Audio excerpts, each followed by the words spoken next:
ফেনীর পরশুরাম, ফুলগাজী ও ছাগলনাইয়া উপজেলার ৩টি নদীর বাঁধে ২১টি স্থানে ভাঙন দেখা দিয়েছে। মোহরী ও সিলোনিয়া নদীর বাঁধ ভেঙে শতাধিক গ্রাম প্লাবিত হয়েছে। এতে কয়েক লাখ মানুষ পানিবন্দী হয়ে পড়েছে। প্রায় ১৫০ বিদ্যালয় আশ্রয়কেন্দ্র ঘোষণা করা হয়েছে, যেখানে ৭,০০০ মানুষ আশ্রয় নিয়েছেন। জেলার প্রশাসন ৬টি উপজেলায় ১৭ লাখ টাকার বরাদ্দ নিয়ে ত্রাণ কার্যক্রম অব্যাহত রেখেছেন। পানি উঠেছে, বাইরে গেছি আমরা যা জিনিস লই অল্প মাছ বানা লই কাপড় চোপড় লই বাইরে ২০ মিনিটের ভিতরে মাছ বানা বার করতে পারিনি। আপনার এই ঘরে পানি উঠে গেছে। বুধবার রাত থেকে প্রবল স্রোতে চিথলিয়া ও মরজানগড়ের বিভিন্ন এলাকায় পানি ঢুকে পড়ে। এতে ফসলি জমি, বসতঘর ও সড়ক পথ ব্যাপকভাবে ক্ষতিগ্রস্ত হয়। হঠাৎ করে পানি ঢুকে পড়ায় অনেক পরিবার ঘরবন্দি হয়ে পড়েছেন। অনেকেই রান্নাবান্না নিয়ে পড়েছেন বিপাকে। সেই সঙ্গে দেখা দিয়েছে বিশুদ্ধ পানির সংকট। আমার এখানে একটা দোকান ছিল, এটাও নিয়ে গেছে। আমার মনে করেন এই বসস্থান যেটা থাকার ঘর, এটাও নিয়ে গেছে। আমার বাইর ঘরটাও নিয়ে গেছে। আমাদেরকে শক্ত করে বেরিবেন্ট আছেন, শক্ত করে মজবুত করে বাঁধি দিয়ে, ঠিক আছে না? আমরা ভবিষ্যতে আর এরকম কষ্ট করতে হইব না। ২ দিনের বৃষ্টিতে নোয়াখালী সদর, সুবর্ণচর, কোম্পানিগঞ্জ ও বেগমগঞ্জে ব্যাপক জলাবদ্ধতা দেখা দিয়েছে। এতে প্রায় ৬৪,০০০ পরিবার পানিবন্দী রয়েছেন।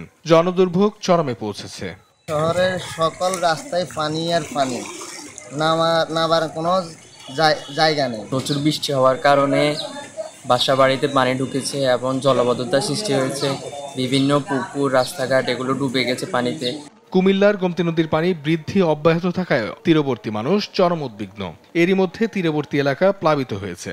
পানি বিপদসীমার ১.৫ মিটার নিচ দিয়ে প্রবাহিত হলেও সতর্কতামূলক ব্যবস্থা হিসেবে অনেকেই ঘরবাড়ি ছেড়ে নিরাপদ আশ্রয়ে যাচ্ছেন। সাতক্ষীরার পৌর এলাকায় ১/৩ এলাকা নিম্নচাপের কারণে জলাবদ্ধতায় ভুগছে। সদরের নিম্নাঞ্চলে প্রায় ৩,০০০ পরিবার পানিবন্দী অবস্থায় দিন কাটাচ্ছেন। অনেকেই কলা গাছের ভেলায় ও ককশিট ব্যবহার করে চলাচল করছেন। বাড়ির ভিতরে এখন হাঁটু সমান পানি। এখন বাচ্চা কাচ্চা তো চলাফেরা করতেই পারতেছি না। তারপর হাই ভোল্টেজ সব ঘরের ভিতরে কি উৎপাচ্ছে বলার কথা। ঘরে সাপ উঠতেছে, বাড়ি উঠোনে সব পানি বন্দি, রান্না করতে পারতেছি না। ভোলায় চলমান ৫ দিনের টানা বর্ষণে ২৮৯ মিটার বৃষ্টিপাত রেকর্ড করা হয়েছে। চর ফ্যাশনের ১০টি গ্রাম সবচেয়ে বেশি ক্ষতিগ্রস্ত হয়েছে। পুকুর ঘের ভেসে গেছে। খেটে খাওয়া মানুষ কাজ হারিয়ে চরম দুর্দশায় দিন কাটাচ্ছেন। টানা বৃষ্টি ও নদীর পানি বৃদ্ধিতে দেশের দক্ষিণাঞ্চলের বহু পরিবার বিপাকে পড়েছেন।